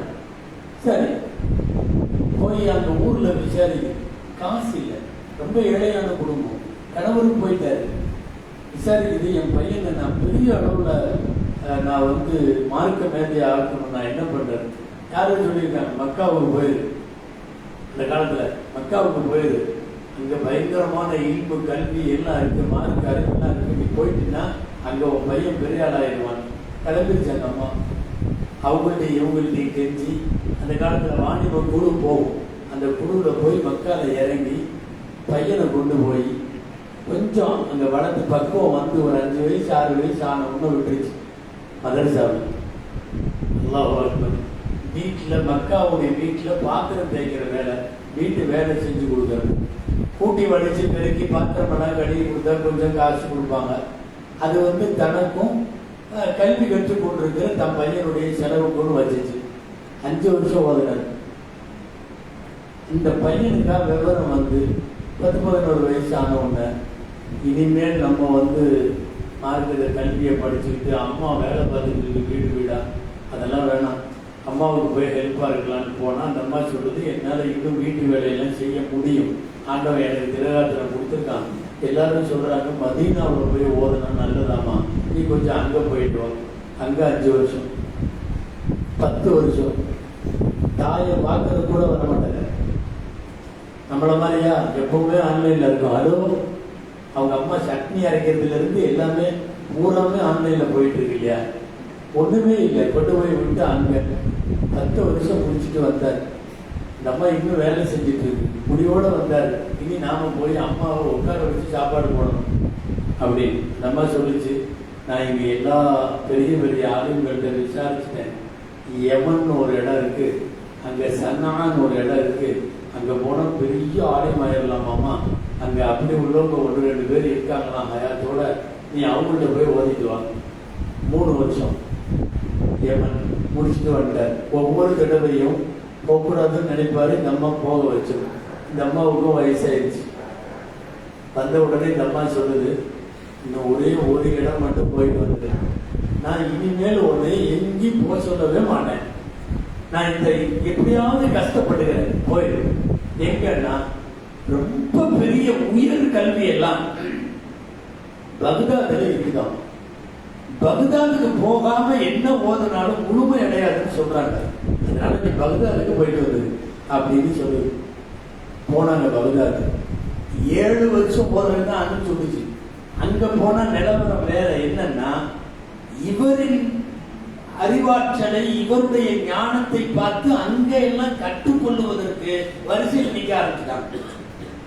பெரியவங்க யார்கிட்டயாவது வயசானவங்கள்ட்ட போய் காலையில கொஞ்ச நேரம் இவர் ஓதுவாரு, சாயந்தரம் பாத்தீங்கன்னா இவர்கிட்ட ஓதுறதுக்கு பெரும் கூட்டம், ஆயிரக்கணக்கான பேர். அப்படி பெரிய அறிஞர் இப்படி பெரிய அறிஞர் எல்லாரும் பேசி அரசர் காட்டுக்கு போயிடுச்சு.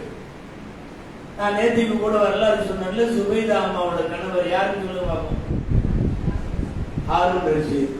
இந்த பக்கம் ஃபர்ஸ்ட் செப்ல மட்டும் சத்தம் வந்திருக்கு. உங்களின் மேலான கவனத்திற்கு சொல்லிக்கிறேன். சரி, ஹாரூன் ரஷீத் பாதிச்சாரு அரசர். அப்போ இப்படி ஒருத்தர் பாடம் நடத்துறாராமா, அப்பாரமா, கூப்பிடு பாவர அப்படின்ட்டாங்க. அரசர் கூப்பிட்டா 2 வரை கவிதை படிச்சாங்க, தங்க காசு அள்ளி கொடுத்துருவாரு. தங்க காசு வீணாரு கொடுத்துருவாங்க. இவ்வளவு பெரிய ஆன்லைன் போயிருந்து கொஞ்ச நேரம் பேசுறதுக்கு அப்புறம் ஒரு பள்ளி நிறைய பொற்காசு, பூரா தங்க காசு. அந்த அம்மாவுக்கு 5 தலைமுறையும் சாப்பிடலாம். அவ்வளவு பெரிய மூட்டையை கொடுத்துட்டாரு. வாங்கிட்டு நேரா திரும்பி வர்றாங்க. இந்த செய்தி வேற ஆளுகளுக்கு எல்லாம் தெரிஞ்சு முதல்லயே மக்காவுக்கு ஒரு குழு ஷபிமா அந்த முகமது வந்துட்டே இருக்கிறார். ஆன் தி வே சொல்லிட்டாங்க, வர்றாரு, உங்க பையன் வர்றாரு, அரசர் இவ்வளவு கொடுத்துட்டு இருக்கிறார், அதோட வர்றாரு அப்படின்னு சொன்ன உடனே இந்த அம்மா இந்த சொன்னவர்கிட்ட சொல்லுது, என் பையனை நான் ஓதருக்கு அனுப்பும் போது வெறும் கையா அனுப்பிச்சுட்டேன். நான் பாத்திரம் தெரிஞ்சு அவனுக்கு கொடுத்தேன். இந்த பொற்காசு எல்லாம் எனக்கு வேணாம், அவன் கல்வியோட வந்தா போதும். மக்காவின் வாசல்லையே உள்ள ஏழைகளுக்கெல்லாம் பிரிச்சு கொடுத்துட்டு அவனை வெறுங்கையா வர சொல்லுங்க அப்படின்னு சொன்னாரு. அதே மாதிரி வந்தான். நான் சொல்ல வர்றது, இன்றைக்கு உலகமே போற்றுகிற சட்ட மேதை இமாம் ஷாஃபி ரஹ்மத்துல்லாஹி. அவங்க பேர் முகமது ஷாஃபி. உலகம் முழுக்க மலேசியாவின் பெரும்பாலான பேர் ஷாஃபி தானே. 50 கோடி பேர், 50 கோடி பேருக்கு மேல ஒரு இமாமை பின்பற்றி தான் அவங்க எல்லாம் நடக்கிறாங்க. அது இமாம் ஷாஃபி. இந்த முஹம்மது அல்லது புகாரியுடைய பேர் அந்த முஹம்மது, இவங்களை எல்லாம் உருவாக்குறதற்கு பின்னாலே தந்தைகள் கூட பங்களிப்பு செய்யவில்லை. சின்ன வயசுல இறந்து போயிட்டதுனால தாய்களால் உருவாக்க முடிந்தது, உருவாக்கினார். கையை எடுத்து அம்மா துவா செஞ்சுட்டா முடிச்சது, அவ்வளவுதான். நல்லா கபூலா இருக்கும். என் குழந்தைக்கு தண்ணி இல்ல, பசிக்கு அழுகுதுன்னா குழந்தை காலில இருந்து பூமியை பொத்துக்கிட்டு தண்ணி வந்துச்சா இல்லையா? யாருடைய துவா? அந்த அம்மாவுடைய துவா, ஹாஜராவுடைய துவா. என் குழந்தை பசிக்கு அழுகுது, என் குழந்தைக்கு கொடுத்தா குழந்தையின் காலடியிலே இருந்து தாயின் துஆ பிள்ளைக்காக கேட்டால் அல்லாஹ் உருவாக்கி தருவான். சிறந்த கல்வியாளர்களாய், சிறந்த ஒழுக்க சீலர்களாய் என் பிள்ளைகளை உருவாக்கி தாருங்கள் என்று பெற்றோர்கள் கேட்க வேண்டும். எனவே கல்வி கூடங்களையும் பள்ளிக்கூடமோ பல்கலைக்கழகமோ அல்லது எங்கேயாவது போற போக்குல அவர்களா தெரிஞ்சுக்குவானுங்கலாம் வேண்டாம். உங்கள் வீடுகள் முதலில் தீன் போதிக்கிற இடமாக மாறட்டும். அதே போல ஒழுக்கம் போதிக்கிற இடமாக மாறட்டும். எல்லாம் இடத்திலே துஆ செய்வோம். அல்லாஹ்வுடைய ஷானஹு தஆலா நம்முடைய அடுத்த சந்ததியை, வளரும் நம்முடைய தலைமுறையை ஆண்களானாலும் பெண்களானாலும் மார்க்க பற்றுள்ளவர்களாய், காலம் முழுக்க தொழுகையாளிகளாய், காலம் முழுக்க குர்ஆன் ஓதுகிற பிள்ளைகளாய், அல்லாஹ் ரசூலுடைய நெருக்கத்திற்குரிய பிள்ளைகளாய் அல்லாஹ் நம்முடைய தலைமுறையை ஆக்கி தருவானாக. ஜஸாக்குமுல்லாஹ் வ ஆகிரு தஅவானா அல்ஹம்துலில்லாஹி ரப்பில் ஆலமீன். அஸ்ஸலாமு அலைக்கும் வ ரஹ்மத்துல்லாஹி வ பரகாத்துஹு.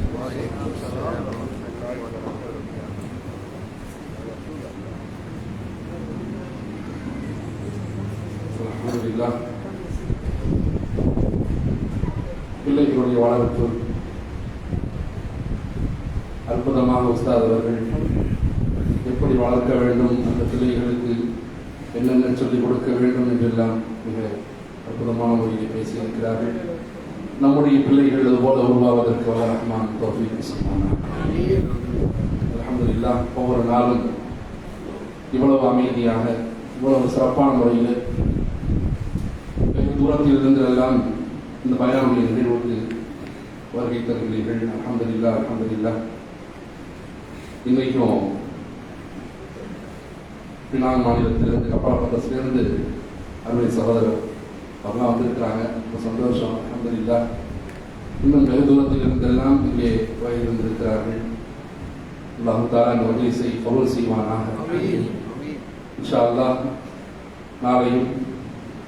நாளை தினத்தில் உஸ்தாத் அவர்கள் பேசுகிற தலைப்பு சோஷியல் மீடியாவும் நாமும்.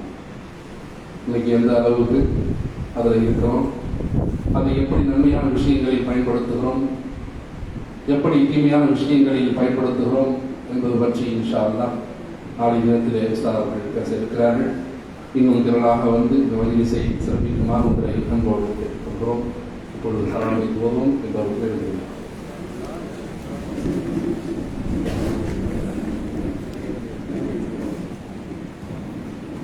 sallallahu ala Muhammad sallallahu alaihi wasallam sallallahu ala Muhammad sallallahu alaihi wasallam ya nabi salam alaikum ya Rasul salam alaikum ya Habib salam alaikum salawatullahi alaikum ashraqal badru alaina aqtabak minhu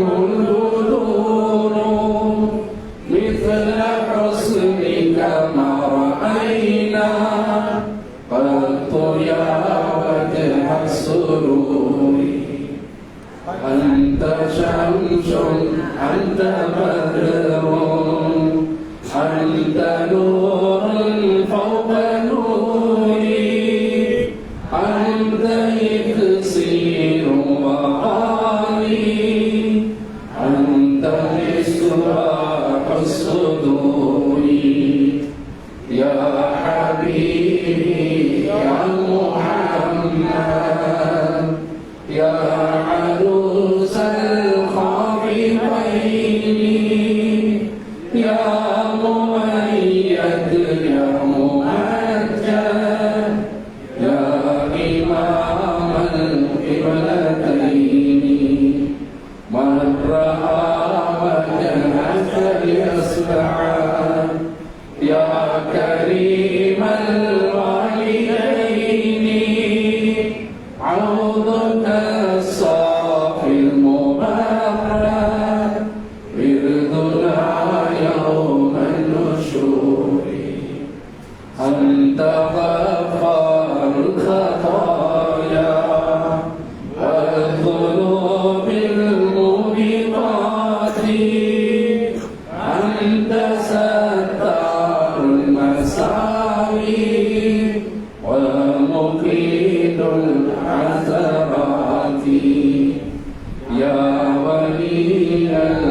الحسنات يا رفيع الدرجات